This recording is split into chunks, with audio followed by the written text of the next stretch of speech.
What is up everyone, this is Scher talking, welcome back to my channel. In today's video we'll be talking about yet another off-banner style that was added with the recent Leon's banner. Well, this version of Faerie uses martial arts attacks. It's not poisoned. There are two versions of Faerie. One comes from SaGa 3, it's a different character. The other one comes from SaGa UniverSe itself. Well, let's go to our srstb.com and compare all different versions. The ones we will be talking about are those first 5 ones. Brownie is from SaGa UniverSe. Well, the first style was limited alongside a version of Professor. The second one was limited for Halloween. The third one is a Platinum. The fourth one comes from a recent Tower update. And the fifth one is the one that we can summon on off banner that uses martial arts. And well, we can compare the setup, but it does not make all that much sense. But we can see something about her design. That is, she always had high STR and high agility. Maybe that's why they gave her martial arts weapon. She doesn't have good endurance. It's actually pretty fragile. It was even worse before. If she takes hits, it's gonna take a lot of damage. Her intelligence is kind of high. I'll be explaining why. And even will is low. Let's click here on the character itself. She has double arrows for STR and one for agility. That's nice because you can train her to make this pure version better too. But now this is the definitive version of Faerie. Well, if you want other status, this is not so hard to find. You can just go double arrows for the tower version, and that is what you need to make her the better damage dealer. We have bonuses for STR and agility. That's all the martial arts unit wants. But there's one thing here. These two status are not as high as some recent units. We can even compare this to the Perfector version of Alkaiser. He does have higher agility. He's a premium unit, but as you can see, she's not on the same levels as status for the most recent ones, unlike Final Emperor, for example.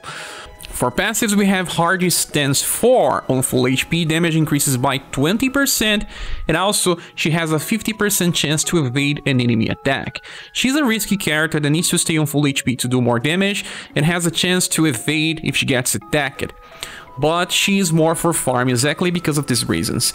The second passive is called Hyper Robust Tension, increasing damage by 20% at all times, but 15% more if she's on full HP.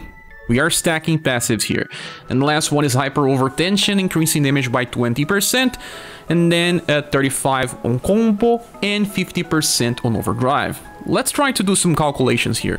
We have 35% that's attached to being on full HP. This is an extra. All the time we only have actually 40%. So 40% at all times, and then 75% when we are on full HP, and then 90% on combo and 105% on overdrive. That's right, she breaks it 100%, but only on overdrive. She will hardly be used for this because she's just, like I said, made for farming, but at least 75% is pretty high. It's a lot of damage and makes up for her lower status than recent units. Then the first skill is Flying Knee Kick. This is a 0 BP attack with the Power 11 mod. This is not so powerful, but it's good because it allows her to have interesting cycles. The second skill is Key Meditation. It's just made for her to heal HP. And if you want to use her for challenges or boss fights, you can regain the HP you lost so you get all the passives back. But I don't think this is so useful. Then the last one is Special Persona. For 8 PP you have a double S attack with 53 mod and has a chance to instant kill. The chance is low, her intelligence is not that high, but it's already higher than Albert. She will be instant killing some enemies here and there that don't have resistance. And she can use this attack on turn 1 and then again on turn 3 on auto. Remember, she has a 0 BP attack. So this is pretty interesting so far. We can just use her for damage on auto. Can work well on raids. For farming, there is one enemy that you can attack with higher HP and you know that she's gonna hit this enemy. It can also work. But well, her cycles are a little restricted to single target damage. So that's when you start looking for inheritances. Her STR is pretty high, even higher than her agility. That means that she can use spear attacks super well. And we can find something interesting like Double Trick. It's a 6 BP attack that also buffs her STR, but I think it's a too old skill for damage. Then there is Big Wheels that you can amplify for Big Wheels Plus, but only on turn 2. but she's gonna be the strongest Big Wheels attacker, even higher damage than Coppelia and the Bellstern, but they can use it on turn 1. There is also this inheritance here, called Triumvirate, that will be amplifiable in the future, reaching 8 VP and triple S damage. So you can cycle that attack here, you can replace Spatial Persona, and she becomes a pierce damage dealer for farming, but only single target. There is also an inheritance of Reaper, that's not bad. You can also inherit this and use 3 times in a row with so many damage passes. Damage is not that bad.